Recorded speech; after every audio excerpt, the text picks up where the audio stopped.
তার আমি নিজে নিজে হেসেছিলাম, ওনাদের দিকে তাকিয়ে নয়। আমি আমার নিজের মতো করে হেসেছিলাম। এটাই ছিল পারভেজের শেষ কথা এবং শেষ হাসি।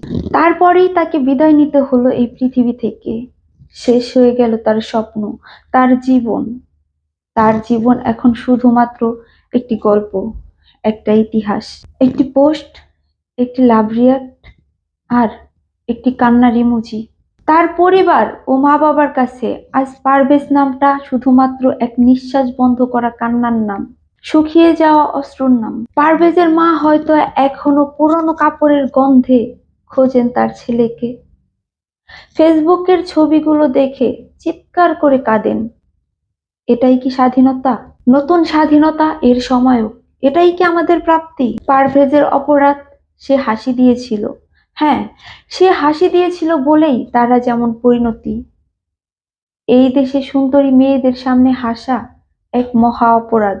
আর যদি সেই মেয়েটার বয়ফ্রেন্ড থাকে, তাহলে তো হিসেব নিকেশ আগেই চুকিয়ে যায়। এই দেশে এমন কিছু হাসি আছে যা অনেকেরই সহ্য হয় না।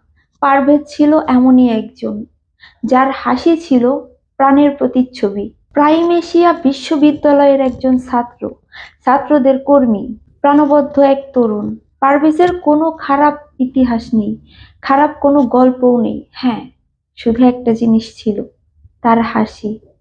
হ্যাঁ, শুধু তার হাসি। সেই দিনও পারভেজ হেসেছিল। এক পড়ন্ত বিকেলে সূর্য লাল হয়ে হাসছিল পশ্চিম আকাশে। পারভেজের বন্ধুদের সাথে আড্ডা দিচ্ছিল, সিঙ্গারা খাচ্ছিল আর প্রাণ খুলে হাসছিল।